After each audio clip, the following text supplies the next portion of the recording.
میں نے دلوں کا حال نبی کو دکھائی دیتا ہے، دلوں کا حال نبی کو دکھائی دیتا ہے۔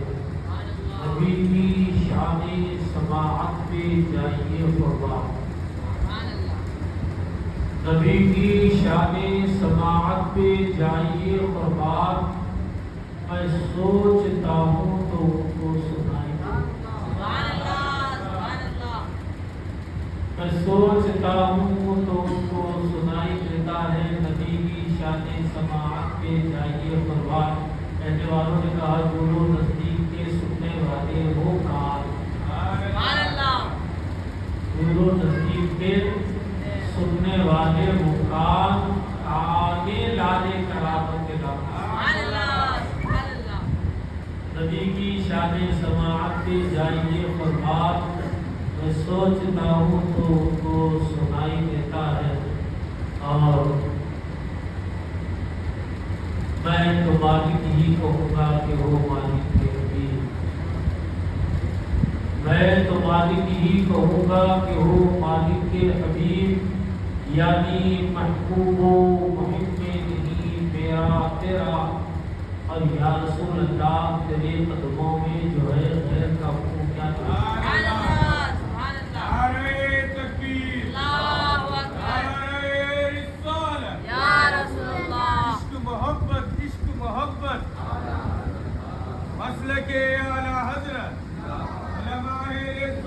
یا رسول اللہ تیری، یا رسول اللہ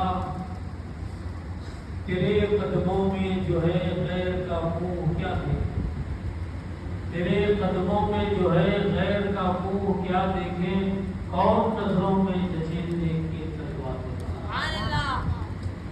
کون نظروں میں جچے دیکھ کے تلوار تیرا، اور تیری سرکار میں لاتا ہے رضا اس کو شفیع، جو میرا غوث ہے اور لاڈلا بیٹا تیرا۔ آئیے گفتگو سے اور ہمارا نہایتی عقیدت و محبت کے ساتھ حضور احمد مجتبی محمد مصطفیٰ روحی فدا صلی اللہ تعالی علیہ وآلہ وسلم کی بارگاہ میں بے پناہ ہے، غلامی کا ثبوت پیش کرتے ہوئے ہدیہ درود سلام کے نذرانے پڑھیں۔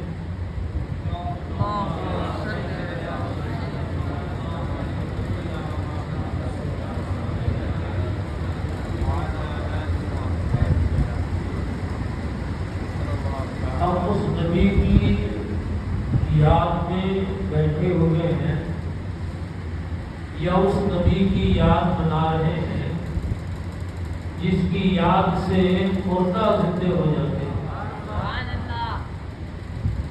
اب تو پھر بھی زندہ ہیں، اب تو پھر بھی زندہ ہیں۔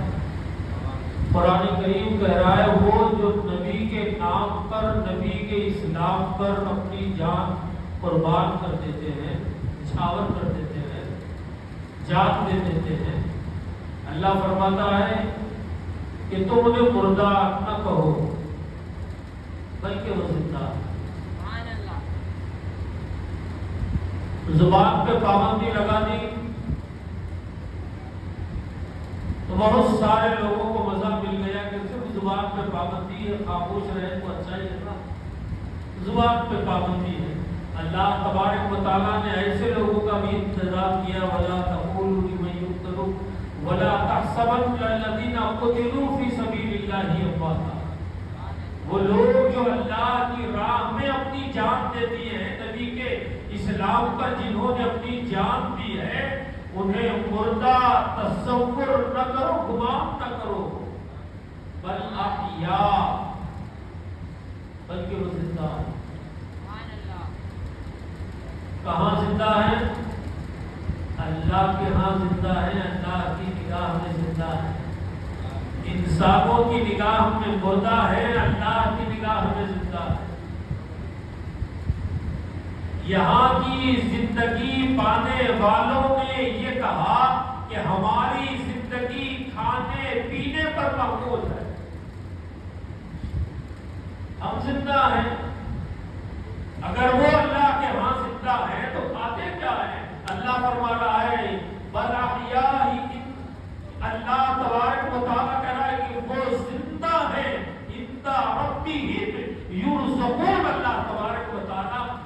اپنے پاس سے کھلاتا ہے۔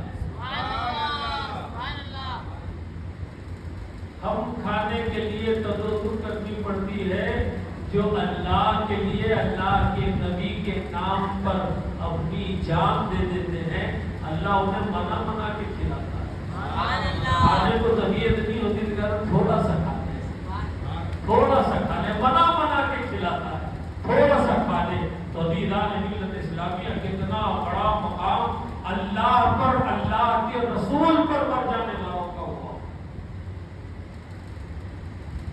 ہمیں اس بات کا اندازہ نہیں ہے۔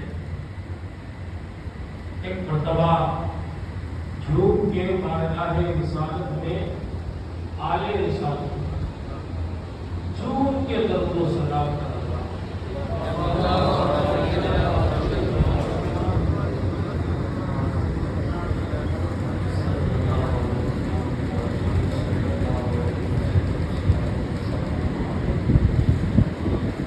یہ لگا کہ ہم زندوں کی محفل میں بیٹھے ہیں۔ ہماری زندگی یہاں بھی مسلم ہے اور وہاں بھی مسلم ہے۔ یہی وجہ ہے ہم اپنے مردوں کو مردہ نہیں مانتے، ہم اپنے مردوں کو مردہ نہیں مانتے، بلکہ ان مردوں کی زندگی کے قائل ہیں۔ اللہ تبارک و تعالیٰ نے ان مردوں کو اتنی سماعت عطا کی ہے، زندے جب زمین پر چلتے ہیں تو ان کے جوتوں کی ٹاپ وہ منو مٹی زمین کے اندر سوئے ہوئے سنتے ہیں۔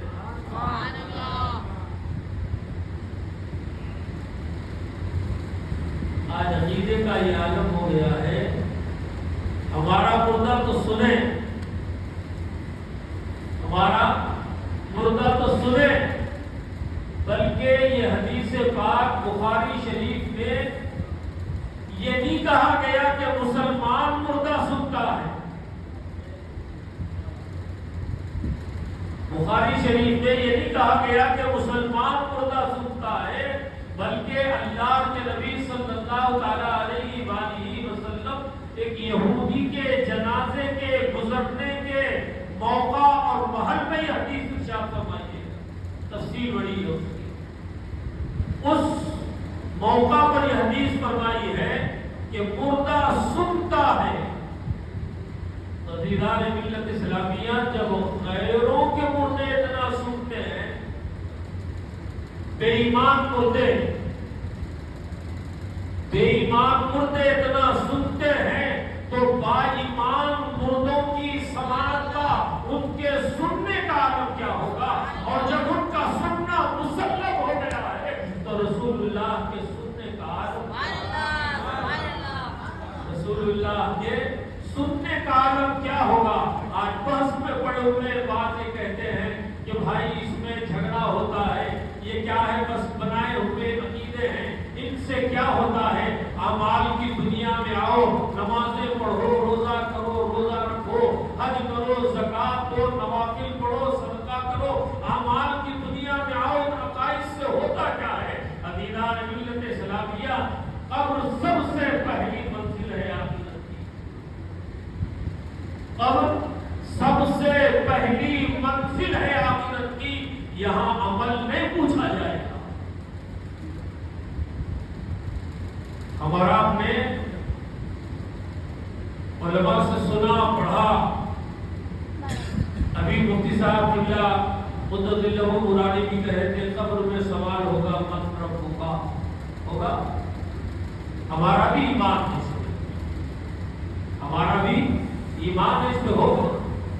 رب کیا ہے؟ کون سا سوال کیا جا رہا ہے؟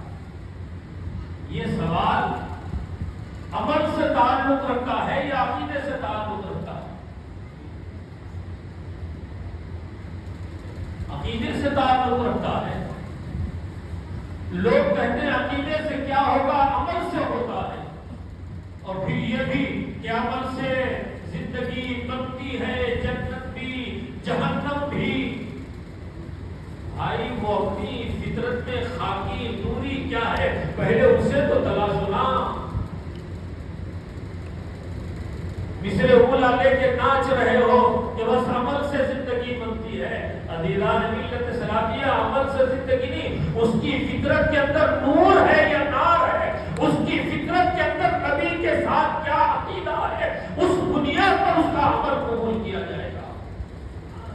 پہلے اس نوری اور ناری کو سمجھو نا.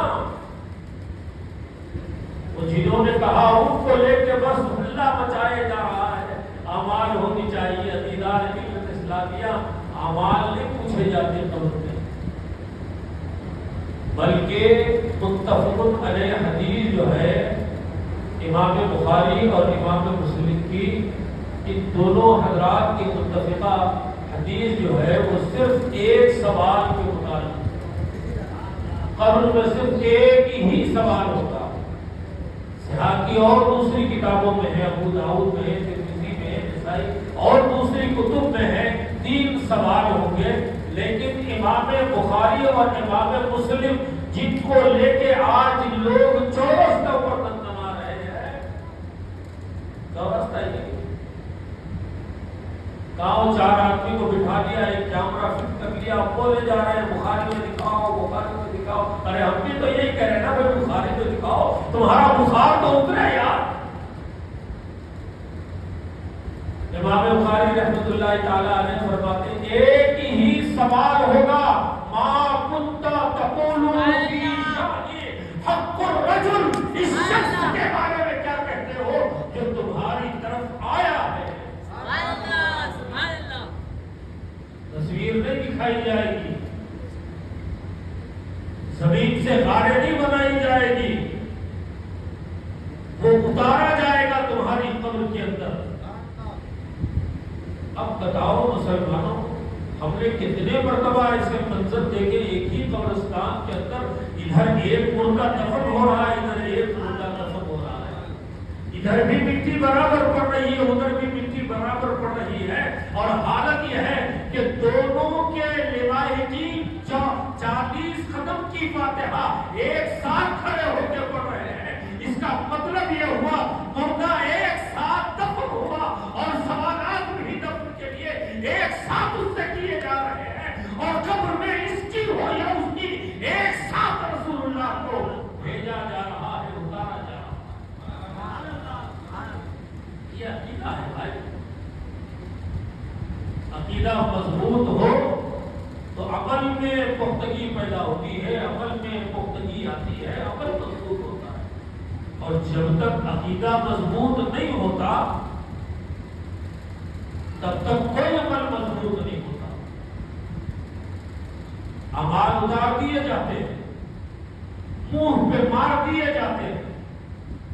عزیزان ملت اسلامیہ، ہر پڑھی گئی نماز کے بارے میں نمازی نہیں کہہ سکتا کہ یہ قبول ہو گئی، لیکن ہر پڑھے گئے درود پر ہماری گواہی کی ضرورت نہیں ہے، ہماری گواہی کی ضرورت نہیں ہے. رب تبارک و تعالی گواہ ہے اور اس کے تمام فرشتے گواہ ہے کہ یہ بخشا ہوا ہے، بخشایا گیا. حضور نبی کریم رؤوف رحیم صلی اللہ تعالی علیہ وآلہ وسلم فرماتے ہیں تم کسی مجلس میں بیٹھو اور روایت کس سے لی جا رہی ہے؟ آل رسول اولاد رسول سے روایت دی جا رہی ہے. امام حسن رضی اللہ تعالیٰ فرماتے ہیں میں نے اپنے والد گرامی سے سنا اللہ کے نبی صلی اللہ تعالیٰ علیہ وآلہ وسلم کا فرمان ہے. میرے بابا جان حضرت سیدنا علی حیدر کرار رضی اللہ تعالیٰ نے فرمایا کہ جو جس مجلس میں بیٹھ کر درود پڑھتا ہے اس مجلس سے اٹھنے سے پہلے اللہ اس کی مغفرت کر دیتا ہے.